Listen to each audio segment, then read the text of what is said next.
Pour mesurer l'irradiance, on utilise un solarimètre. Un solarimètre est un appareil ici qui est muni d'un capteur qui reçoit les rayons lumineux, puis d'un écran d'affichage qui va donner la valeur et accompagné de son unité ici en watts par mètre carré. Un solarimètre permet donc de mesurer l'irradiance grand I en watts par mètre carré. Alors, prenons notre Soleil qui est en train d'éclairer une surface d'1 mètre carré. L'irradiance grand I est égale à la puissance lumineuse reçue par cette surface d'1 mètre carré. Prenons maintenant, toujours notre Soleil, mais qui éclaire une surface S quelconque. On va prendre un rectangle de largeur grand L, et de longueur grand L et de largeur petit l. La surface est S.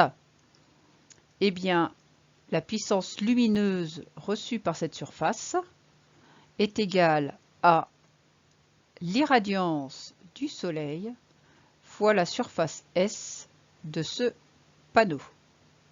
Au niveau des unités, nous aurons la puissance lumineuse en watts, l'irradiance en watts par mètre carré et la surface S en mètres carrés. C'est la formule essentielle de cette capsule. C'est donc bien celle à retenir. Voyons comment calculer deux types de surfaces que vous rencontrerez couramment. La surface rectangulaire, longueur grand L, largeur petit l, la surface s'exprime grand L fois petit l. Vous serez amené également à rencontrer des surfaces circulaires, des disques.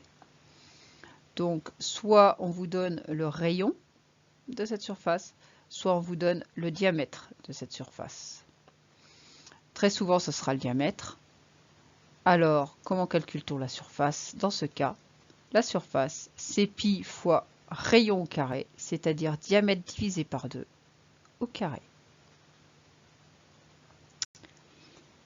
Appliquons la formule reliant l'irradiance et la puissance lumineuse dans deux cas. Premier cas, le Soleil éclaire un panneau photovoltaïque.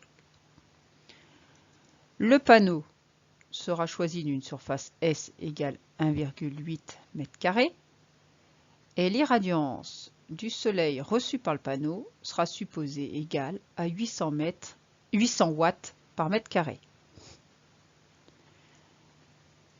Je sais que P lumineux égale irradiance fois surface égale 800 watts par mètre carré fois 1,8 m², ce qui me donne une puissance lumineuse de 1444 watts. Ce panneau reçoit une puissance de 1444 watts. Voyons maintenant un autre exemple où nous allons chercher à déterminer l'irradiance d'un faisceau laser. Donc voici un faisceau laser vert. Je vais supposer que ce faisceau laser a une puissance de 8 mW et que le diamètre de ce faisceau vaut 5 mm. Je cherche à déterminer l'irradiance de ce faisceau. Je vais commencer par calculer la surface du faisceau. Comme ce faisceau est circulaire, avec un diamètre d 5 mm, je vais donc calculer S égale pi fois le diamètre divisé par 2 au carré. Je pense à mettre le diamètre en mètres, 5 mm étant égal à 5×10⁻³ mètres. Je réalise ce calcul et j'obtiens 2,0 fois 10⁻5 mètres carrés. Maintenant que j'ai la surface, je vais pouvoir calculer l'irradiance, puisqu'en effet, je sais que P lumineux égale irradiance fois surface. Donc, irradiance égale P lumineux sur S. Je pense bien mettre que la puissance lumineuse doit être en watts, la surface en mètres carrés, mais ça c'est déjà fait. J'obtiens 8 fois 10⁻³ watts sur 2 fois 10⁻5 mètres carrés. J'obtiens donc 4,0 x 10 puissance 2 watts par mètre carré.